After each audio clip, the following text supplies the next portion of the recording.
MBBS drop ചെയ്തിട്ടാണ് hospital administration എന്ന് പറയുന്ന ഈ ഒരു കോഴ്സിലേക്ക് വന്നത്. അപ്പോൾ എത്ര ഇയറാണ് ഫെബിൻ MBBS കംപ്ലീറ്റ് ആക്കിയത്? ഞാൻ അവിടെ 4 വർഷം കംപ്ലീറ്റ് ആയത്. അതിനുശേഷമാണ് ഞാൻ നാട്ടിലേക്ക് പോകുന്നത്. ഹോസ്പിറ്റൽ അഡ്മിനിസ്ട്രേഷൻ കോഴ്സിൽ ട്രെയിനിങ് ഒക്കെ എങ്ങനെ ഉണ്ടായിരുന്നു? അതും ഇതുപോലെ തന്നെ ഡ്രോപ്പ് ചെയ്യുന്നുള്ളൊരു മൈൻഡ് ഉണ്ടായിരുന്നോ? ഇല്ല, അത് ഞാൻ പഠിച്ച് നമ്മൾ കണ്ടിന്യൂ ആയത് തുടർന്നപ്പോൾ എനിക്ക് മനസ്സിലായത് നമ്മളിപ്പോൾ ഹോസ്പിറ്റലിൽ ചെന്ന് കഴിഞ്ഞാൽ ആദ്യം നമുക്ക് വരുന്നത് ഡോക്ടർമാരാണ്, അതിനുശേഷം നഴ്സുമാർ, അവർക്ക് സപ്പോർട്ട് വരുന്ന നഴ്സുമാർ. ഈ രണ്ട് പേര് കഴിഞ്ഞു കഴിഞ്ഞാൽ ഇവർക്ക് വേണ്ട കാര്യങ്ങൾ ചെയ്തു കൊടുക്കുന്ന മാനേജ്മെൻറ്റ് ഫീൽഡാണ് അതിൽ പ്രധാനപ്പെട്ടത്. കേരളത്തിൽ നിന്ന് ജീസസ് കൺട്രിയായ ഒമാനിലേക്ക് ഫെബിൻ ജോബിന് ജോയിൻ ചെയ്യാണ്. അപ്പോൾ ഫെബിന് എങ്ങനെയുണ്ടായിരുന്നു അവിടുത്തെ ഇൻ്റർവ്യൂ കാര്യങ്ങളൊക്കെ, അതുപോലെ എന്തൊക്കെ ക്വസ്റ്റ്യൻസ് ആണ് ഇൻ്റർവ്യൂവിന് വന്നത്? ഇൻ്റർവ്യൂവിൽ ആദ്യം അവർ ചോദിച്ചത് നമുക്ക് സംസാരിക്കാൻ ലാംഗ്വേജ് സ്കില്ലാണ് അവർ നോക്കിയത്. അതിൽ മെയിനായിട്ട് ഇംഗ്ലീഷാണ് അവർ ശ്രദ്ധിച്ചത്.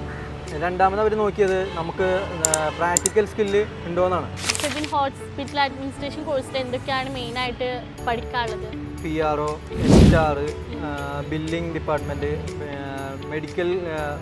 Medical record keeping, insurance department, ഇതെല്ലാമാണ് മെയിനായിട്ട് വരുന്നത്.